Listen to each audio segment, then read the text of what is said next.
This evening, local Olympians were celebrated at ceremony held in their honor yesterday. Salary increases are out for public servants. Police not expected to get anything in the near future. Contract restrictions likely for nursing students as failure rate remains high. In the region, Trinidadians are relieved that there are no more oil spills in the Gulf of Paria. And internationally, dozens killed in a 6.2 magnitude earthquake that struck Italy yesterday.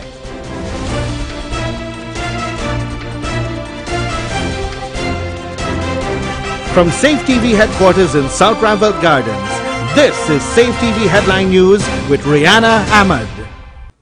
Headline News is now being streamed live on our YouTube channel, as well as our website, safetvguyana.com. Join us. The Guyana government says it is offering a 10% increase in the wages and salaries for public servants earning less than 100,000 Guyana dollars per month. The proposal seeks to give those working for 99,000 or less a 10% increase. Those with a salary more than $100,000 will likely receive a 6% raise, while those working for 300,000 or more will benefit from a 5% increase. Public servants with a salary exceeding $500,000 will get a 4% increase, while those working for more than $800,000 will receive a 2% raise. Government is proposing also a 1% increase for those with a salary of more than $1 million. But these increases will only come into effect if the Guyana Public Service Union agrees and accepts the government's offer. The GPSU has since promised to respond after its General Council meets. Police officers aren't likely to get any pay raise either. Let's join Rihanna Ahmed for this one. A United States Agency for International Development, USAID report, has flagged the Guyana Police Force as being the least trusted agency in the country. They are also among the most corrupt, and it can safely be said that this is because they are improperly paid. Even Public Security Minister Kemrat Ramjatan did not hesitate to admit this. The salary of the policemen is not that nice, and some of them, after 6-7 months, they break off because they feel that the job is too hard for that salary and so on. Those who remain and work in the force can easily be bribed, leaving the justice system in favor of those who can afford to keep up. Despite this and the detrimental chain reaction it has on society, government, months after raising the salaries of cabinet members and parliamentarians, is insisting that it simply cannot afford to pay police officers more.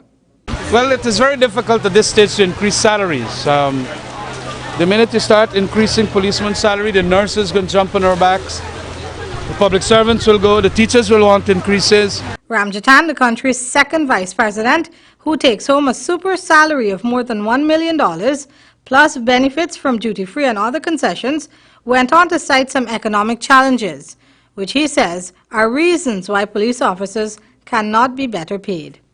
And unless we have a better day, and we are hoping that we are soon going to have a better day with rice and sugar doing so badly these days, we really, at this time, we can't do anything but to plead with them that a better day will come. And since a better day is yet to come, the Guyana Police Force remains short of its full strength by 1,000 persons. Thanks, Rihanna.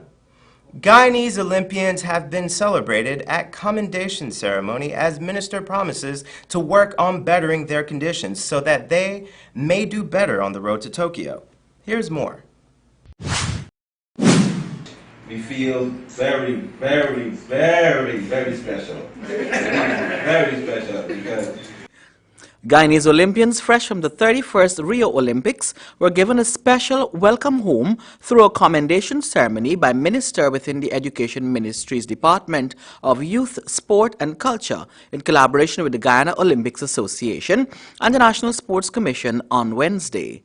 Present at the ceremony were sprinters Winston George and swimmer Hannibal Gaskin. Minister Nicolette Henry, who celebrated the athletes and those who represented the absent ones, said government is proud and has many plans to make them Tokyo ready in the move forward. And we're going to commit to providing you, in partnership of course, with the necessary resources for your continued preparation and training in your particular disciplines. As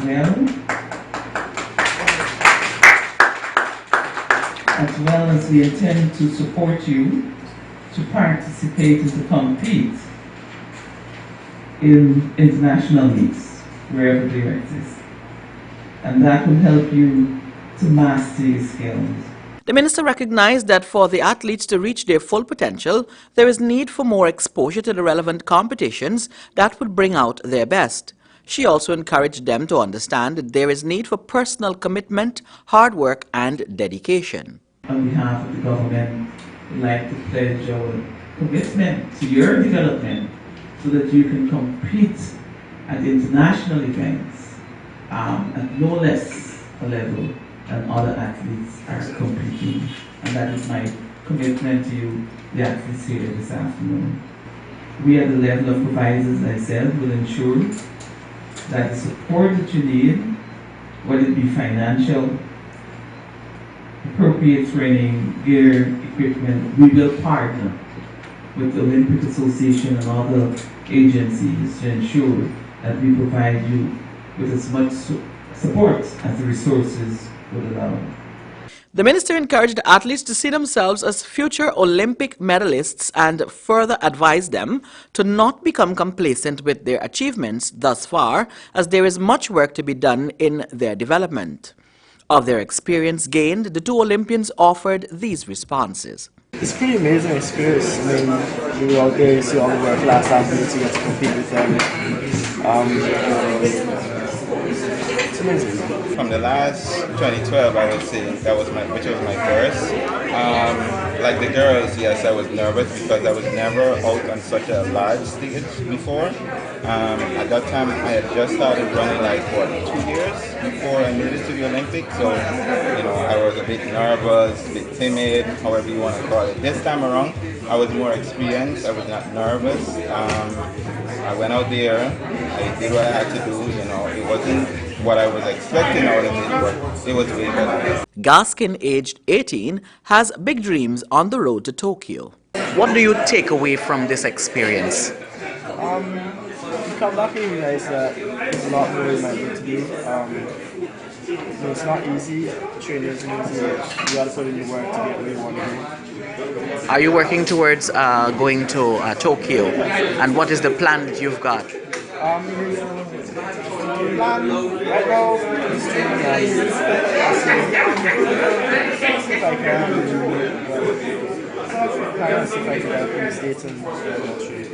My job gives me 6 months. This time they had given me 9 months, 8 months I should say, to go and get myself prepared, which is, I should say, not enough time, but it was okay to work with.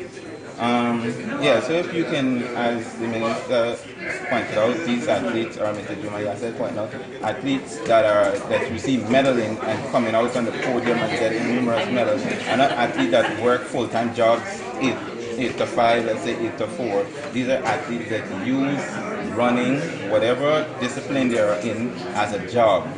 Second-time Olympian George said his eyes are focused on the road to the Tokyo Olympics. However, though his dreams are over for now, he must also get back to the grind of being a sergeant of the Guyana Police Force. For Safetv Headline News, I'm Mondale Smith. Thank you, Mondale. Coming up on Headline News after the break, City Hall has plans to demolish old hazardous buildings around the city of Georgetown. And Minister Joseph Harmon receives advice for the enhancement of the public service in Guyana. Everybody knows John Lewis Styles as the Levi's and Dockers store. But did you know we're also an authorized dealer for Nautica, Perry Ellis, US Polo, Naturalist Shoe, Joffrey Bean, and many others. We also carry the Bruno and Drill brands, who are actually the makers of Express shirts, at half the price of Express. So the next time you think of men's clothing, shoes, and accessories, there's only one choice. John Lewis Styles. Simply different. Get your back-to-school supplies at Colors. Backpacks from Nike and G-Tech, K-Swiss and Levi's in black. Getting gear for back-to-school is always a task, but Colors has the back-to-school sale for you. When you purchase, write your name, address and telephone number on the back of your coupon and drop it in the box. School bags, boots, everything you need for back to school. Enter and win monster headphones, 2 tablets, 1 mountain bike. School vouchers accepted. 2259980. With a distinctive flavor, Umda Palka ghee is made from 100% pure vegetable oil. This Palka ghee is a delight when preparing sweetmeats and other dishes for healthy cooking with a rich buttery taste and aroma. It is used for religious purposes and is a principal fuel for burning. Umda Palka ghee is light, pure, with a real ghee texture. When you think back to school shopping, think clearance. Get your boys in shoes for school in brands like Timberland, Reebok, Land Rover LRX, and more. While for your girls, there are Hush Puppies, Clarks, LRX, and many others. What about backpacks? Get long-lasting brands like Swiss Brand, JanSport, Nike, and Kenneth Cole, including Police and Dockers pants for boys, all at clearance. For quality clothing at affordable prices, clearance, always keeping you in style. It's slipping through our hands, we're sinking in the sand.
Fly always. Always something new.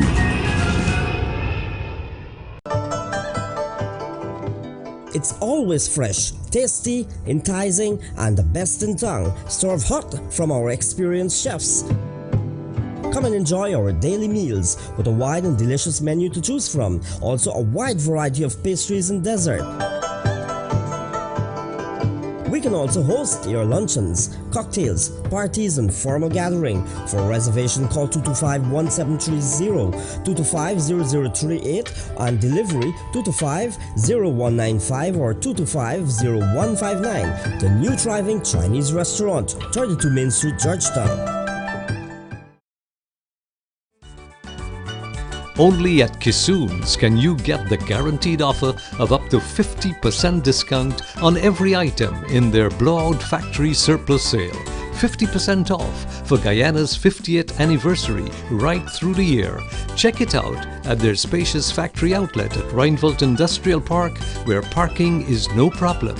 They're in the mood to celebrate at Kissoon's. Once you want it, Kissoon's will make sure you don't leave without it. This is really hot. What's wrong with your AC? It's not working. Well, we wouldn't be able to continue this meeting anymore because this place is extremely hot. Wait, please don't go. Here's a company you can call to get your AC fixed. Action Cool. Honey, what's dinner? I had a hard day. I'm sorry you had a hard day, but guess what, babes? I didn't cook today because the stove is not working. Having trouble at home or at the office? Then call the professionals at Action Cool. Our fully trained technical team have the skills and experience in repairs of all air-conditioned units, refrigerators, gas stoves, washing machines, and a whole lot more. For further information, visit us at 86 Hill and Princeton Street, Mandela Avenue, Georgetown, or call us on telephone number 225-7867.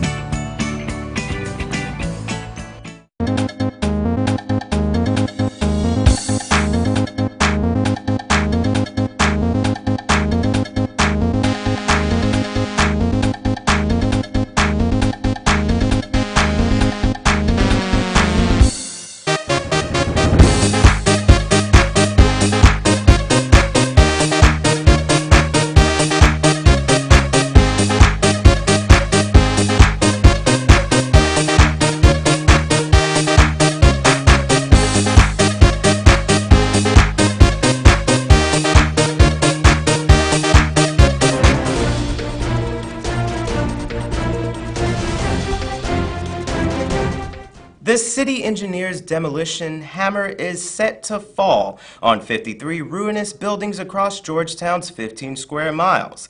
This resolution was passed at Council's last statutory meeting held on Monday, August 22nd. Early today, Deputy Engineer Ron Eastman confirmed that his department has already begun issuing letters to property owners and occupants of the city's intentions. Here is more on this report. The mayor and councillors of the city of Georgetown would be moving to demolish 53 buildings in the city that are considered to be in a ruinous state that pose a threat to life and limb of occupiers and passers-by. An audit conducted by the City Engineers Department revealed that 53 such buildings are situated in South Rheinveld, South Cummingsburg, La Penitence, Border, Kingston, Wortmanville, Lodge, Working-Rust, Charlestown, Albertown, Camberville, Laceytown, Prashad Nagar, Newtown, Kitty, Bel Air, and Stabrook. Our assessment is primarily based on the condition of these structures and primarily as a result of deterioration over the years and into this current state of disrepair. But the biggest concern of all is the danger that it's posed to the adjacent buildings. And the municipality has its mandate to ensure that not only the city remains in an aesthetic state, but as well free of dangers from any structure or any physical element that can cause citizens some discomfort. Ron Eastman, Deputy Chief Engineer. He said the buildings identified are hazardous and should any of them collapse, the danger to life and limb and other buildings in close proximity would be catastrophic. This audit, which was conducted from the year 2015 into 2016, actually we have a period where we consider and it would roll over into the new year.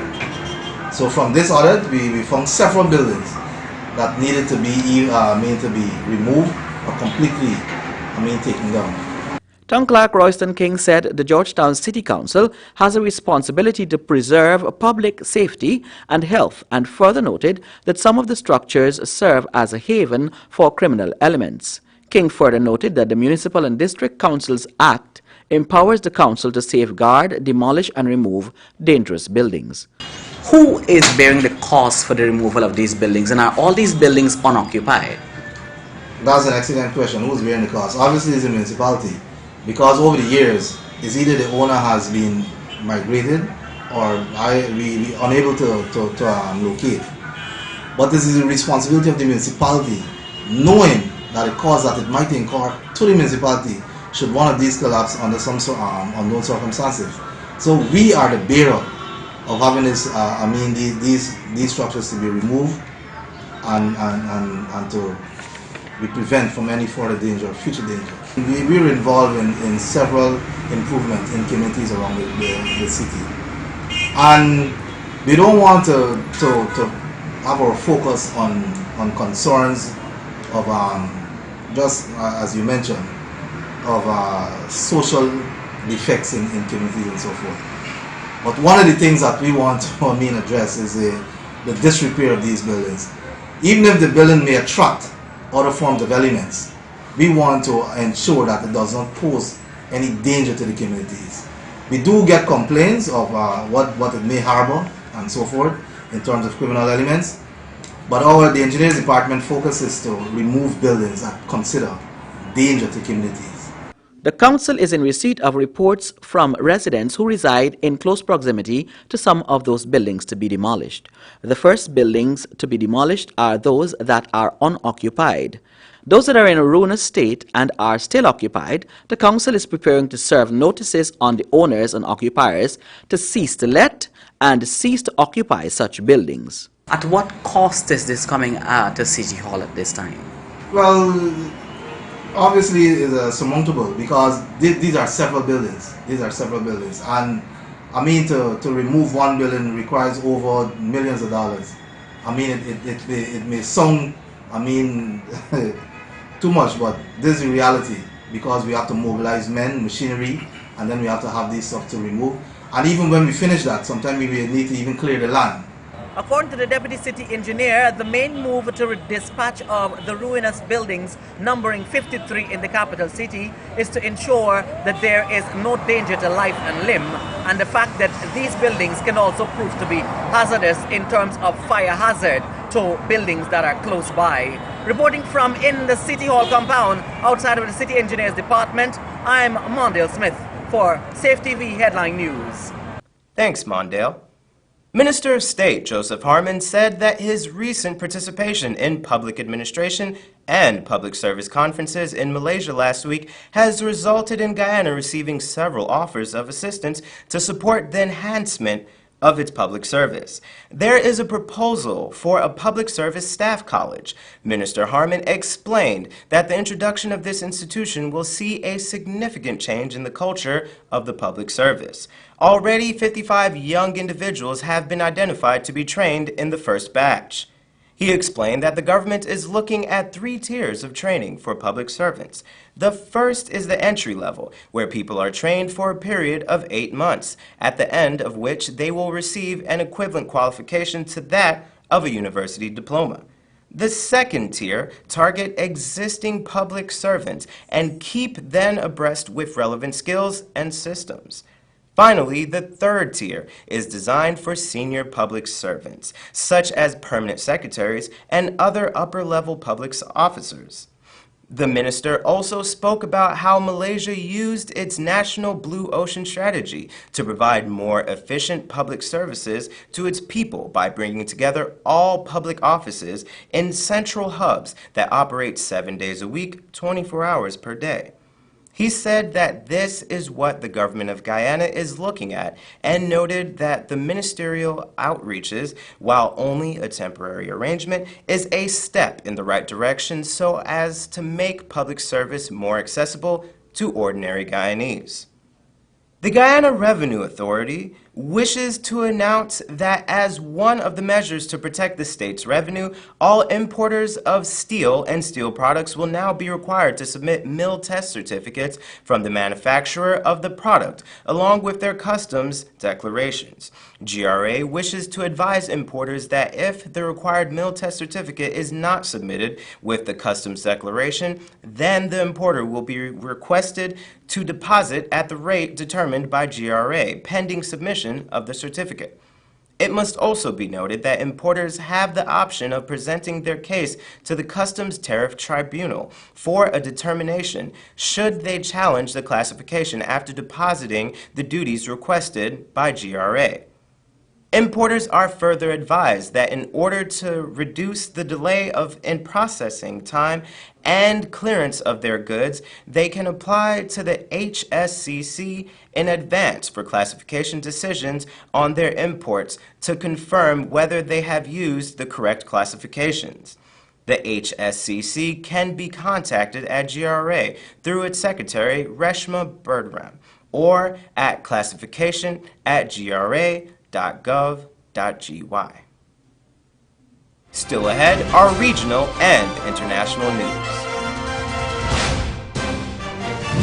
Women's fashion trends change every day. That's why John Lewis Styles makes it their duty to source items directly from the manufacturing brand, offering you more choices and better prices. Women love to look great, whether it's for work or play, from clothing, shoes, accessories, to handbags, watches, fragrances. Let's make you feel like the only girl in the world. John Lewis Styles. Simply different. With a distinctive flavor, Umda Paukagi is made from 100% pure vegetable oil. This paukagi is a delight when preparing sweetmeats and other dishes for healthy cooking with a rich buttery taste and aroma. It is used for religious purposes and is a principal fuel for burning. Umda paukagi is light, pure, with a real ghee texture. Don't let this moment in history pass you by. Kissoons want every Guyanese home to showcase a new piece of furniture to remember this glorious event of our Jubilee celebration. Kissoons have gone crazy Every item is on sale right through this year in the Big Broad Factory Surplus Sale, up to 50% off for the 50th birthday at Kissoon's. This place is really hot. What's wrong with your AC? It's not working. Well, we wouldn't be able to continue this meeting anymore because this place is extremely hot. Wait, please don't go. Here's a company you can call to get your AC fixed. Action Cool. Honey, what's dinner? I had a hard day. I'm sorry you had a hard day, but guess what, babes? I didn't cook today because the stove is not working. Having trouble at home or at the office? Then call the professionals at Action Cool. Our fully trained technical team have the skills and experience in repairs of all air-conditioned units, refrigerators, gas stoves, washing machines, and a whole lot more. For further information, visit us at 86 Hill and Princess Street, Mandela Avenue, Georgetown, or call us on telephone number 225-7867.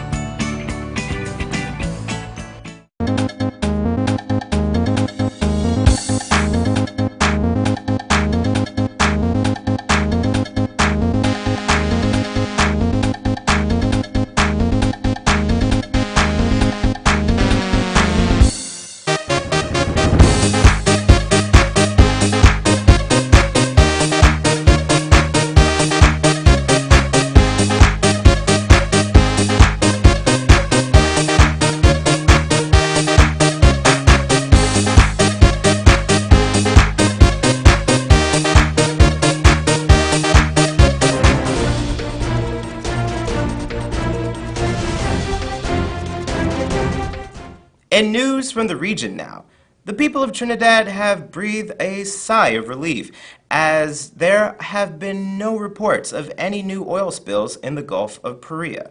C News has that story. So most of the oil that is spilling outside Cedros, and there's a lot, and it has been going on for weeks, and Petrotrin have been unable to address it. Most of the oil is moving in a clockwise manner into the Gulf of Paria, where it will make a circle and re-enter into the Trinidad and Tobago territory. He accused Petrotrin of denying what is taking place and said he does not want to get into an unnecessary war of words with them. He explained citizens should insist on the creation of a standard procedure to deal with national disasters which might occur, such as an oil spill. He believes the emergency course of action should be public knowledge. We, the stakeholders, should not be warning the public via the media. Petrotrin and the Ministry of Energy should be warning us that they have had an accident, and it is not the current procedure in Trinidad and Tobago. What we find happening is that Petrotrin is keeping secrets as a public relations exercise and not being honest and forthwith about the damage that they are doing to our fisher folk. The Environmental Management Authority and the Ministry of Energy and Energy Industries are aware of the possible oil spill in the Gulf of Paria in the vicinity of the San Fernando Wharf, reported by residents of the area. The EMA conducted a site visit last evening. However, the substance shown in the photos was not present.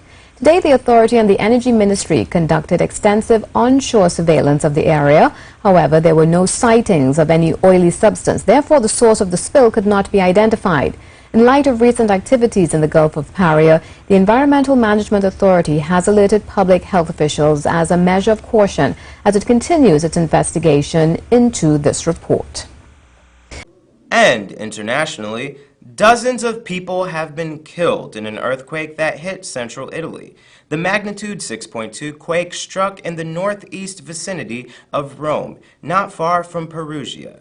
BBC's James Reynolds was in Amatrice when a survivor was pulled from the rubble. Here's that story. We've made it to the centre of Amatrice, and there is a rescue going on in the rubble there. You can see right now they're bringing out someone on a stretcher. Is she alive? It looks like she is, which will be a huge relief to the workers here. The woman is being escorted down to an ambulance. She's waiting for her there. There is some relief among the rescue workers who have spent some time trying to reach her. That woman, the survivor, will now be taken in the ambulance down First of all, through a very damaged road, and then perhaps towards a field hospital, which has been set up in the grounds of the hospital, which has itself been damaged. But the rescue work here doesn't stop just because they've got one person out of the rubble. Look here, on this hill, they're still going, tearing down pieces of rubble, and you can see the kind of numbers of people who are working here. There are some expert relief workers, but there are also people wearing their own clothes. These might simply be volunteers here who've decided not to wait for relief workers, who've decided simply to get things done. And bear in mind the earthquake happened at 3:30 in the morning. That means that most people will have been in their homes, and so the mayor and the relief workers will now be trying to account for everyone so that they can see just how many people may still be stuck in the rubble. And that's Safetv 2 Headline News for this Thursday evening. As we take our leave, we invite you to find Safetv 2 Headline News on Facebook, YouTube, and safetvguyana.com. You can also tune in at 6:30 tomorrow morning for a rebroadcast, and Friday evening at 6 o'clock for more news. For now, I'm George Gonzalez, signing out from this newscast, and do have a blessed day.